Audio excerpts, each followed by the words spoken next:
السلام علیکم ناظرین، آج کی اس ویڈیو میں ہم ایک نیک بندے اور سمندر سے سونا لانے والی مچھلی کا واقعہ بیان کریں گے۔ ماں باپ کی خدمت کرنے کا صلہ اور باپ کی دعا۔ ایک گاؤں میں عرفان نامی ایک بوڑھا شخص رہتا تھا۔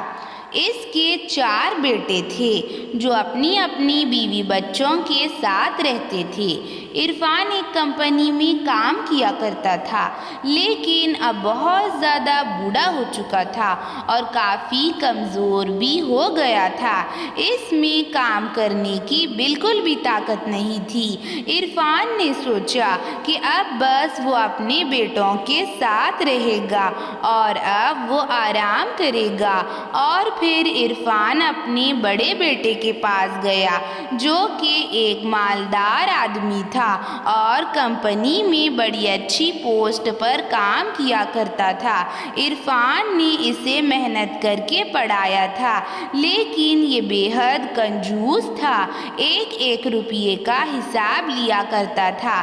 جب عرفان اس کے گھر پر رہنے لگا تو اس کے بڑے بیٹے نوید کی بیوی اسے گن گن کر کھانے کو دیتی، جس سے عرفان کا پیٹ نہیں بھرتا اور وہ اور بھی کمزور اور بیمار ہوتا چلا گیا۔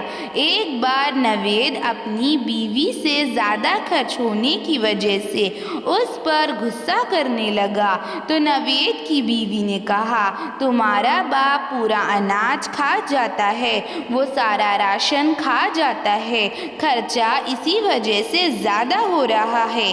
یہ بات سن کر عرفان بہت زیادہ غمگین ہو گیا اور نوید سے کہا کہ وہ اپنے دوسرے بیٹے کے پاس جائے گا، مگر نوید نے اسے نہیں روکا۔ پھر وہ اپنے دوسرے بیٹے کے پاس گیا جس کا نام فرید تھا، جو کہ ایک کامیاب بزنس مین تھا۔ عرفان نے اپنی محنت مزدوری کر کے اسے بزنس کرنے کے لیے کافی پیسے دیے تھے اور پھر وہ کافی مالدار ہو گیا تھا، اور پھر عرفان اپنے دوسرے بیٹے کے پاس رہنے لگا، لیکن اس کا دوسرا بیٹا ہر بات میں کاروباری تھا۔ تو اس نے عرفان سے کہا، ابا اگر آپ کے پاس کچھ پیسے ہوں گے تو مجھے دے دیجئے، میں اسے کاروبار میں لگا کر منافع کماؤں گا۔ تو عرفان نے کہا، بیٹا میرے پاس کچھ بھی نہیں ہے، میں نے اپنی ساری جمع پونجی تم لوگوں پر خرچ کر دی ہے۔ تو فرید نے کہا، آپ اسی طرح بیکار بیٹھے مفت کی روٹی توڑتے رہیں گے، آپ میرے پاس کام تو کریے۔ لیکن عرفان ابھی بوڑھا ہو چکا تھا اور عرفان بہت زیادہ کمزور ہو چکا تھا، اس کے اندر کام کرنے کی طاقت بالکل بھی نہیں تھی، اور اس نے کہا، بیٹا رہنے دو۔ اور پھر عرفان نے کہا، بیٹا میں تمہارے تیسرے بھائی زبیر کے پاس چلا جاؤں گا۔ لیکن فرید نے اس کی کوئی پرواہ نہیں کی اور عرفان کو نہیں روکا، اسے بس اپنے فائدے نقصان کی پرواہ تھی، اپنے باپ کی اسے کوئی بھی فکر نہیں تھی۔ پھر وہ اپنے تیسرے بیٹے زبیر کے پاس چلا گیا جو کہ ایک مالدار زمیندار تھا اور بہت زیادہ پیسے والا تھا۔ زبیر نے عرفان کے ساتھ اچھا سلوک کیا، وہ اس کے ساتھ بہت زیادہ اچھا تھا، لیکن اس کی بیوی بہت زیادہ بدتمیز تھی اور عرفان کے ساتھ بہت زیادہ برا سلوک کرتی تھی۔ عرفان نے اس کے لیے بہت کچھ کیا تھا، لیکن اس کی بیوی سب بھلا بیٹھی تھی اور زبیر سے جھگڑا کرتی تھی، اور ایک بار زبیر کی بیوی زبیر سے جھگڑا کرنے لگی کہ زور زور سے کہنے لگی کہ میں تمہارے اس بوڑھے باپ کو کیوں سنبھالوں، میں ہی سب کچھ کیوں کروں؟ تو عرفان اس کی بیوی کی بات سن کر بہت زیادہ دکھی ہو گیا اور پھر کہا کہ میں اپنے چھوٹے بیٹے عبداللہ کے پاس چلا جاؤں گا۔ اور پھر عرفان ناراض ہو کر عبداللہ کے پاس گیا۔ زبیر اپنی بیوی کی وجہ سے اسے نہیں روک پایا اور پھر وہ عبداللہ کے پاس آیا۔ اس کا گھر کافی چھوٹا تھا۔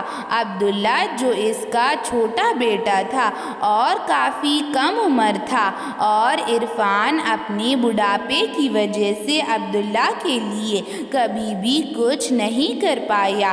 وہ اس کو تعلیم نہیں دلا پایا اور عبداللہ کے بھائیوں نے بھی اسے تعلیم کے لیے پیسے نہیں دیے، اسی لیے عبداللہ نے اپنی پڑھائی چھوڑ دی اور پھر کاروبار کرنا شروع کیا۔ عرفان اس کو پیسے بھی نہیں دے پایا کیونکہ عبداللہ بہت زیادہ کم عمر اور چھوٹا تھا اور عرفان اس وقت تک بوڑھا ہو چکا تھا۔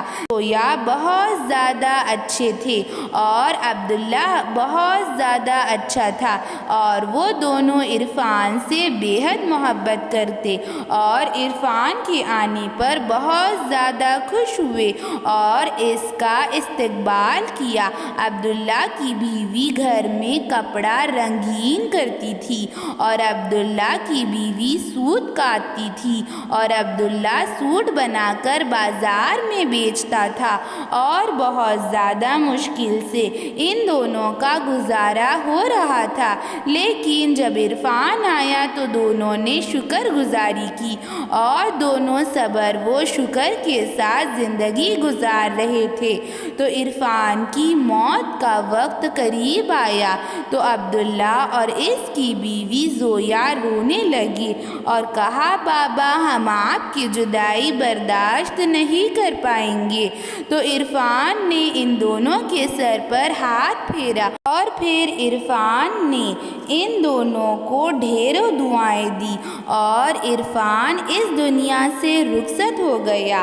عبداللہ اور اس کی بیوی زویا بے حد رونے لگے اور اپنے باپ کے جانے سے بے حد غمگین ہو گئے۔ اور پھر دوسرے دن عرفان اپنے چھوٹے بیٹے عبداللہ کے خواب میں آیا اور کہا، بیٹا میں نے تم چاروں کو آزمایا لیکن تم صرف اس میں کامیاب رہے اور تمہارے بھائی ناکام رہے۔ تم نے اور تمہاری بیوی نے میری بے حد خدمت کی، مجھ سے محبت کی، مجھ سے پیار کیا اور میں تم سے بہت زیادہ راضی ہوں، میں تم سے خوش ہوں۔ اور جیسے باپ راضی ہوتا ہے، باپ راضی تو اللہ تعالیٰ بھی راضی ہو جاتا ہے۔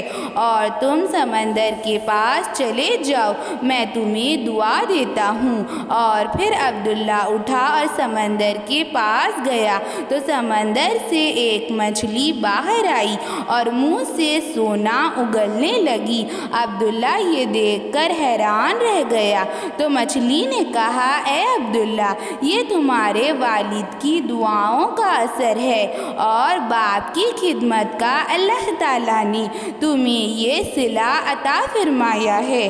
اور عبداللہ بہت زیادہ خوش ہوا اور سونا لے کر اپنے گھر پہنچا اور اس کی بیوی زویا یہ سب دیکھ کر بہت زیادہ حیران رہ گئی اور پھر دونوں نے شکرانہ کی نفل پڑھی اور اللہ تعالیٰ کا بے حد شکریہ ادا کیا اور کچھ سونا فروخت کر کے عبداللہ نے غریبوں کی مدد کی اور باقی پیسوں کو کاروبار میں لگا دیا اور پھر وہ کپڑوں کے کاروبار کا ایک بہت زیادہ بڑا آدمی بن گیا اور دوسرے ملک تک وہ اپنی تجارت کرنے لگا، وہ اپنے کپڑوں کی تجارت کرنے لگا اور اب عبداللہ باپ کی دعاؤں کا اس صلہ مل گیا تھا اور عبداللہ ایک کامیاب آدمی بن گیا تھا اور یہ اس کے باپ کی دعاؤں کا صلہ تھا، اس کے باپ کی دعاؤں کا انجام تھا، اور اس کے تینوں بھائی اس کو دیکھ کر دنگ رہ گئے تھے اور بہت زیادہ اس کی کامیابی پر حیران رہ گئے تھے۔ ایسی ہی اسلامک ویڈیوز کے لیے، اسلامک معلومات کے لیے چینل کو سبسکرائب کریں، لائک اور شیئر بھی ضرور کریں۔ چلیے ملتے ہیں اگلی ویڈیو میں۔ اللہ حافظ۔